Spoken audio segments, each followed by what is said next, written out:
Alright guys, I don't even remember my own channel name. Big Al's Bike and Auto coming at you. Let's get that camera in focus. There we go. So I'm in the Flip Explorer, the current Flip Explorer right now, driving to go look at a 19, I don't know if it's a 93 or a 94. I'm assuming this is, from when I talked on the phone with them, kids selling their deceased parents. That's all I buy lately is hand-me-down cars from deceased parents. It's weird. Vehicle. I've actually seen this Explorer before. I saw it over a year ago. I was actually shopping for a house in this neighborhood. It's a neighborhood I wanted to live in, and this house was for sale about a year ago. I don't know if it ever sold, but this Explorer was in the driveway, and I recognized it from the pictures. It's a real rough one. They say it's only got 70,000 miles on it, but man, let me tell you, it looks like shit. Paint is destroyed on it. It's got like 4 donuts on it. It doesn't even have good wheels and tires on it. They say it runs well. If that mileage is true, that's good, but it's a 5-digit odometer. That's why I believe it's a 93, because 94s came in a 6-digit. And anyway, a vehicle this old is going to register as mileage exempt anyway, so I'm going to have no way of proving the mileage unless there's paperwork that proves it. And it doesn't really matter. Like, low mileage in a car like this doesn't really matter that much. So they're asking $500. They just had someone come look at it, tried to trade them like a gun or something for it. Weird. But I'm trying to get this thing as cheap as possible. I buy like $100, $150, because I always just go back and compare to what I paid for that 2000 Explorer. It did have 200,000 miles on it, but it was a cream puff. I mean, it had a rebuilt transmission. The AC worked, kinda. Needed a new clutch in the compressor. But it had a totally rebuilt front end. There was no squeaks, no nothing, straight body. Again, good paint. Interior was all right. Like, the driver's seat was torn up. I could have changed it out if it wasn't so lazy. And shit, I bought that truck for $150 from the original owner with all the paperwork. This is a 2-owner. So, and again, we're sitting in what I paid $350 for. It's running perfectly. It's driving perfectly. So they got to work on that price big time, and I am not afraid to walk away from this truck. I don't need it by any means. It's already a risky buy because the first-gen Explorers, from my own experience of selling them, don't sell for much. I sold one that was in pristine condition. It was a 92, shifted fine, because these transmissions typically fail just as badly as the 02 and ups. Shifted perfect, had ice cold air, had a perfect body, good paint, like no faded paint. There was nothing wrong with it. Beautiful leather interior, in great shape, no tears. Had 124,000 miles. I bought that one for $400 and I sold it for $1,100, and it took a while to sell it. So I was dealing it until it sold. I didn't really care. And that, again, that truck was perfect. It had 4 good tires, good wheels, good brakes. It needed nothing. So that was also one owner.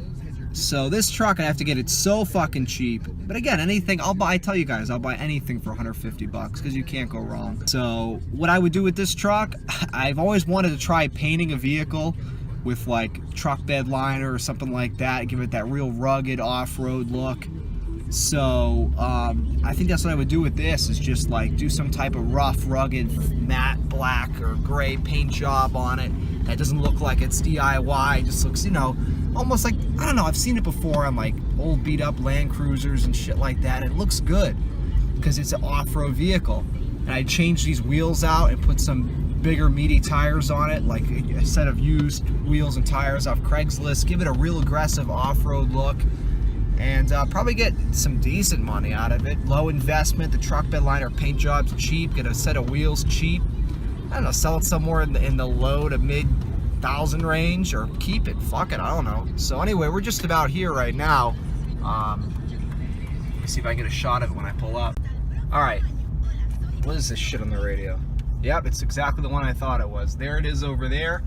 So I'm gonna go ahead and take a look at this thing.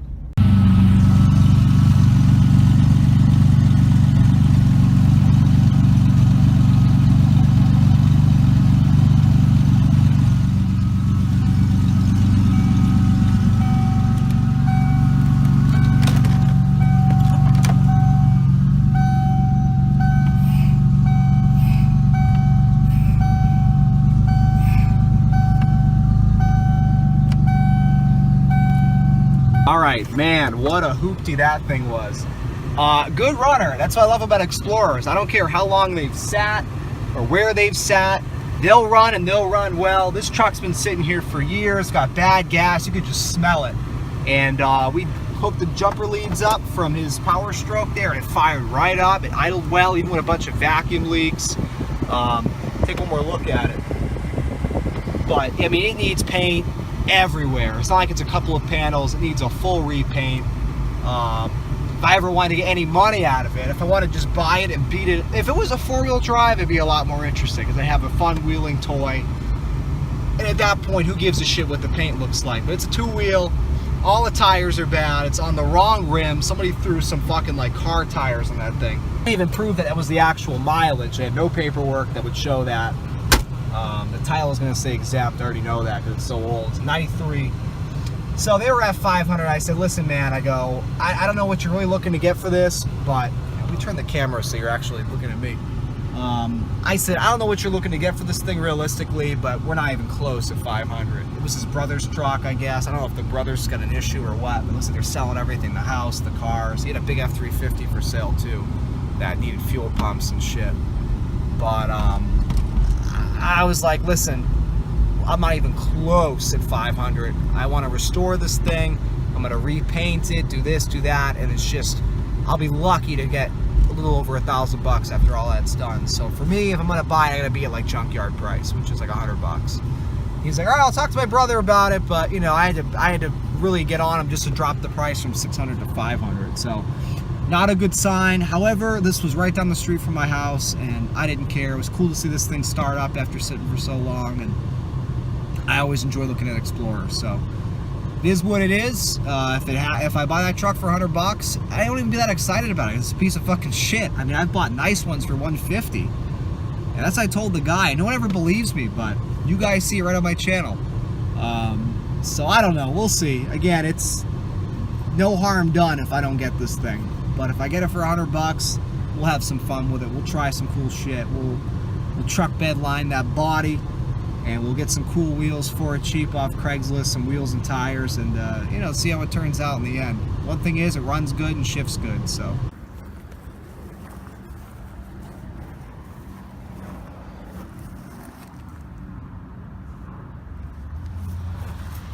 Alright, so let me show you. I tried to give you guys a little look before, but the couple that owned it was walking over and I didn't want to look weird. So here it is on the corner. 87 Accord Coupe. It's got some dope here. You know what? Fuck it. It's got those dope ass louvers on the hatch. Cool car. It just needs quite a bit of work. So my offer reflected that. They said they got a lot of interest in the thing, but no one's bought it yet. A bunch of people came and saw it today, and no one bought it. So I don't care. Interest is nothing. Believe me, I get tons of interest in my Explorers I posted for sale. And out of 40 people that contact me about it, only one person comes to see it, and maybe they buy it. So, because they say they had so many offers on it already, that they were like, they said, okay, we'll hear your offer. We're not going to sell it yet. I offered $300. It's got 140,000 miles. It's a 5-speed manual. Power windows working. Pretty dope ass car. It's got some rot though. It's got some rot above the wheel well, on the passenger side, behind the passenger front fender. I think the driver's side was fine, but it's definitely got some rot. It's got a little bit of undercarriage rot. It was originally a Massachusetts car. Go figure. That's why it looks like that. Inside's very clean, drives very tight, clutch is fine, shifts fine. Fifth gear, she said, only works when it wants to, so got some type of manual transmission issue, but those transmissions are cheap to either fix or replace. But I think the car is really cool, pretty rare. The only thing that sucks is the rot situation. So I don't know if you guys can see it. You know, all kinds of smoke coming off the catalytic converter, but I know that's not the problem. Damn it, you really can't tell. Did I cover up this light? Well, anyway, I got an oil leak of some sort. The valve cover was leaking on this truck when I bought it. It was very minor at the time, so I ignored it, knowing I would do it down the road. But it looks like, I'm hoping that's still the only leak. and it's just gotten worse because valve cover gasket's a piece of cake on this motor, but it's leaking to the point where it's getting all over the exhaust, and you can see it's getting on the manifold, it's getting on the cat, and burning off, leaving a nice cloud. All kinds of residue splashing back. I wonder how bad it's leaking. I hope this thing's got oil in it still, because I was just doing 90 miles an hour all the way up to Fort Lauderdale. Now you can kind of see it. It's a lot worse in person, and you can see things are pretty saturated down here. So the question, you can see the back of the block nice and wet right around the oil filter. Now I know that the rack and pinion's been leaking for a while. It's gonna need a rack and pinion. This car just needs to go. I love my Element, but I've been telling you guys I'm ready to go full-size GM again for a daily. Kind of tired of the bright blue Element life, and this is a good indicator that it's time to move on. Obviously I'll fix the vehicle before I sell it, but I don't know. I'm just ready for something different.